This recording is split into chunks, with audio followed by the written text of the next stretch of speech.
Let me ask you something, loyal broski club. How the fuck am I supposed to react to a show where nothing happened for 3 hours? I'm Eric. Welcome to Raw React. Monday Night Raw kicks off with Shane and Stephanie McMahon because it wouldn't be WWE programming if a McMahon didn't kick off the show. That's right, I'm already recycling jokes. So they announced that starting July 19th, SmackDown will be moving to Tuesday nights and will be live. That's right, no more pre-taped SmackDown with the piped-in crowds. Gonna miss that. The New Day come out and they are worried. Now, why are they worried? They're worried because with SmackDown being live, there's been a lot of talk about a brand split, and they want to know what this means for the New Day. Will the brand split break up the New Day? If that happens, put me on suicide watch. I'm going to need it. Now, Shane and Stephanie don't confirm or deny that the New Day may be split up, but what they do say is that each show will have exclusive talent, meaning the New Day could potentially break up. Guys, I was serious about the suicide watch thing. New Day breaking up can't happen. Can't happen. I'm working myself into a shoot here. I won't be able to handle it. Throw away my box of Bootios. No, I'm kidding. I won't do that. I love that plastified cardboard. New Day also asked, who's gonna run? Who? Too much fun. Who will run SmackDown? Shane and Stephanie don't know yet. They don't know what the fuck they're doing. And then for some reason there was a dance-off, which Shane danced, and my God, Shane, your children have to go to school tomorrow. Probably gonna get their ass kicked. Some, big inbred bully is gonna watch Monday Night Raw and see you dance. Then they're gonna kick your kid's ass. Rightfully so. If you're gonna do stupid shit like that on television, your kids deserve to get their ass kicked. So Shane finishes having a seizure in the ring. Definition of white man dancing. And now it's Stephanie's turn, and she was wearing some short shorts, and I was excited. I thought we were gonna see a little bit of Stephanie twerking right there in the middle of the ring, but we didn't. Fucking Vaudevillains came out. Man, first my time machine, now no Stephanie McMahon twerking? Do you guys have a personal vendetta against me? You fucks. Instead of, Stephanie twerking, we got a New Day versus the Vaudevillains match, which was, it was a match, it happened. Vaudevillains pretty much controlled the entire thing until Kofi made the hot tag to Big E, who came in, killed anything that wasn't, black. Jesus. Moving on. From out of the crowd, absolutely from out of nowhere, the club come out and they attack Xavier Woods, who, by the way, Xavier Woods, when he's outside playing cheerleader to Big E and Kofi, that's like one of my favorite parts of Monday Night Raw. He just stands out there yelling like a crazy homeless person, and it's usually fantastic. I have no idea what he's saying, but it sounds funny, so I laugh. Club comes out, they beat up Xavier Woods, then Kofi tries to save his brethren. He gets attacked, now he's on the ground, he's beat up. Meanwhile, the Vaudevillains are double teaming Big E in the ring.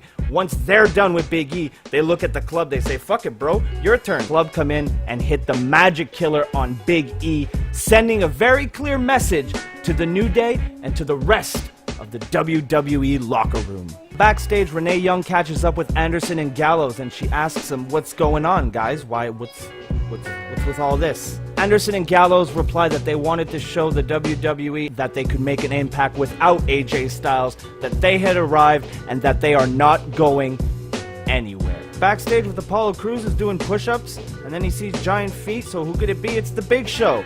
Now, they talk about Sheamus's attack last week, and Apollo Crews says something that, honestly, when you're that jacked and that huge and you look that scary except for all the smiling, you really shouldn't be asking this. Why is Sheamus picking on me? Are you fucking serious, dude? When the guy walks up to you, just punch him in the fucking face. You're huge. Use it to your fucking advantage. Big Show says some shit about his tour bus and eating his food and watching the WWE Network. I don't know, he took like 45 minutes to basically ask Crews if he was gonna fight back against Sheamus or puss out like a big giant smiley pussy. I do want to say puss and pussy in the same sentence, but I'm tired and I'm not very creative. Okay, we got a match now between the Usos and Breezango. Truth and Goldust argued on commentary, and the Usos beat Breezango. There you go, my review. After the match, Breezango attacks the Golden Truth, and the Golden Truth kicks their ass. So you just made Breezango look like a bitch twice within like 30 seconds. Solid booking. Alright, Roman Reigns is up next, so I thought to myself, hey, awesome, finally, something exciting is gonna happen. You know, you got Roman with the returning Seth Rollins, they're in a feud, this is gonna be great, right? Personally, I blame myself, I'm an idiot for having any hope. Basically, Reigns is in the ring. He says it's funny how Seth Rollins calls himself the man, but the man is always running away from the guy. This was the only thing that was good about the promo. When Reigns went over, I'm not a good guy, I'm not a bad guy, I'm the guy. At the end, when he said the guy, he did this really, it was really quick, but he did this little pose, and just like he was like, you know, fuck y'all. It was perfect. I love that pose. That was probably the best part of this segment, to be honest. Roman calls out Seth Rollins. His music hits, and he makes his way down ringside. Now, once he gets close to the ring, he decides, nah, I'm going back to the top of the ramp. So he goes to the top of the ramp, and he grabs a mic. He goes to the right-hand side of the stage. He goes to the left-hand side of the stage. Doesn't say a word. He looks like he's going to, but he doesn't. So then he makes his way back down towards the ring to walk back up the ramp. Then he walks back down to the ring, goes back up the ramp, grabs the mic again, and drops it. Walks off, goes backstage. Roman's music hits. Camera goes to Roman in the ring. He's holding up the belt because I guess what else was he supposed to do? So Seth Rollins comes running back out again, right to the side of the ring, but then Roman sees him, so he stops. And he goes back up the ramp into backstage. What a waste of time this whole segment was. What are any of us doing with our lives? Alright, up next we have Zack Ryder versus Rusev. Now, do I really have to tell you about this match? As soon as you guys heard Zack Ryder, you knew the next name I was saying was picking up a win tonight. Rusev put him in that new modified accolade that he does, which looks like he's breaking someone's back, which is awesome, by the way. He put them in that and he tapped out right away. But after the match, since it's Memorial Day, Rusev cut an anti-American promo, but since I'm Canadian, I didn't give a fuck. Oh, and then Titus O'Neil comes out and Michael Cole announces him like he's a fucking big deal. And then he attacks Rusev for absolutely no reason. An American attacking a foreigner for absolutely no reason. How incredibly fitting. Happy Memorial Day, everyone. Up next, we got Enzo and Cass, who talk about cheese for a while. Green Bay, I guess. Then we got a Dudley Boys versus Big Cass and Enzo match. Now, this was classic Enzo and Cass. Enzo got the shit kicked out of him for, you know, a while. And then he eventually got like one move in on his opponent, which sent his opponent almost to the ER instantly. Makes the tag to Cass. Cass kills anything that isn't Enzo. And then they hit the rocket launcher and they won. Like I said, classic Enzo and Cass. Up next, we have John Cena making his triumphant return to Monday Night Raw. He cuts a never-ending promo, filleting the United States of America. I mean, I get it, okay? You guys are patriotic. We get it. The rest of the world gets it. You really like America. Okay, can we fucking move on, please? Oh, also, I didn't mention it before, but in the video package at the beginning of the show, the kids saluting the grave, that's a little dark for a wrestling show, isn't it? Now, once he's done blowing America, John Cena says that while he was gone, there's a new era. And that if this new era wanted to make it through the future, well, the future led through John Cena. So whoever wanted to step up had to go through him. Now, at this moment, AJ Styles music hits. But I am very excited at the potential of AJ Styles versus John Cena. Now, what we got here was AJ coming into the ring and welcoming Cena back. Now, at this moment, Anderson and Gallows music hits, and they make their way towards the ring. Now, as they do, they say that where they chose to make an impact, AJ decided to suck up to Cena, and they made it look like they were coming in the ring to do business. They were going to kick AJ's and Cena's ass all over this building. Now, AJ Styles took off his shirt, so you know what that means. It means that the fight was about to go down. Cena took off his shirt, so fight confirmed. Now, as Cena went to throw his shirt to some crippled kid in the third row, AJ clocked him. That's right, AJ Styles attacks John Cena. Now, even more impressive was Anderson and Gallows coming into the ring and joining AJ Styles. That's right, ladies and gentlemen, the club has not disbanded. In fact, it is stronger than ever. Now, this was amazing. For a second there, it looked like they were going to go with John Cena, AJ versus the club, and I didn't want to see that. I didn't want to have anything to do with that tag team scenario. But this has the potential to kick ass. This has potential to steal the show. Very excited to see where they go with this AJ Cena feud. Very excited indeed. 2 hours into the show and finally something interesting happened. Heisenberg's desperate to be in this video, so there you go. Look at her. Thanks for the views. Up next, we got Natty versus Dana Brooke, who of course is accompanied to the ring by Charlotte. Now, unfortunately, I sneezed and I missed this match. All I really know is that Dana Brooke won. After the match, Dana and Charlotte put the beat down on Natty, and then Becky came down to make the save.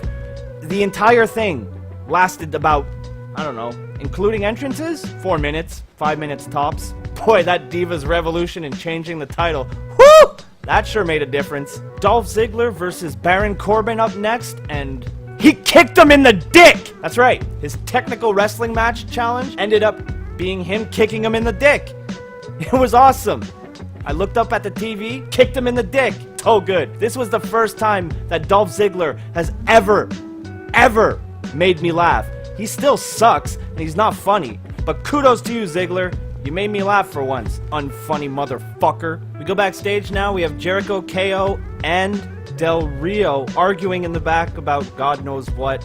And I just love the interaction here between Kevin Owens and Chris Jericho. They were arguing like an old married couple, and I'm convinced that if the next WWE film's release is a buddy comedy with Chris Jericho and Kevin Owens where they go on all kinds of wacky adventures, I'll be the first one in line and I'll buy out the theater just so I can enjoy it by myself and I don't have to have the unpleasantness of other human beings around me. Up next, we have Chris Jericho, Del Rio, and my boy Kevin Owens versus Sami Zayn, Dean Dumbshit Ambrose, and Cesaro. Now, Cesaro for me is one of the most consistent, one of the most exciting superstars WWE has on the roster. Whenever he goes on his run of European uppercuts and he's running into motherfuckers, the crowd goes nuts. And if I'm a wrestler, that's the kind of reaction I'm hoping to get.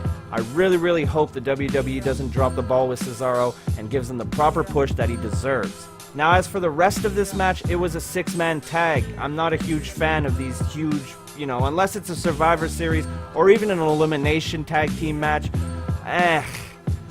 I feel like people just get lost in the shuffle. And aside from KO being KO and just talking shit and being awesome overall, nobody really stood out. Cesaro obviously excluded. In the end, unfortunately, and because the conspiracy is strong, Dean Ambrose hit dirty deeds on Kevin Owens and won the fucking match, and then they immediately turned off Raw because even the WWE couldn't believe this shit was happening. You're not gonna fool me, Shane McMahon. I know what you're doing. I said it weeks ago. I don't like it. There you have it, Loyal Broski Club, my Raw reactions first thing in the morning. What can I say? Nothing happened for 3 hours. Aside from AJ beating the shit out of Cena and Dolph Ziggler kicking Baron Corbin right in the dick, nothing happened. See? Nothing happened so hard that my light just died. If you enjoyed this video, please like, comment, and subscribe. Be sure to follow me on Twitter and on Instagram at MTLBroski. Go give the Facebook fan page a like at facebook.com/FTITM. And be sure to read my SmackDown reviews and every other awesome article over at kayfabetoday.wordpress.com. And until next Tuesday morning, guys, those were my Raw reactions first thing in the morning. Tonight is the night, bright lights, high crowd, yeah, we need to throw down, everybody get loud. Tonight is the night, A-list can't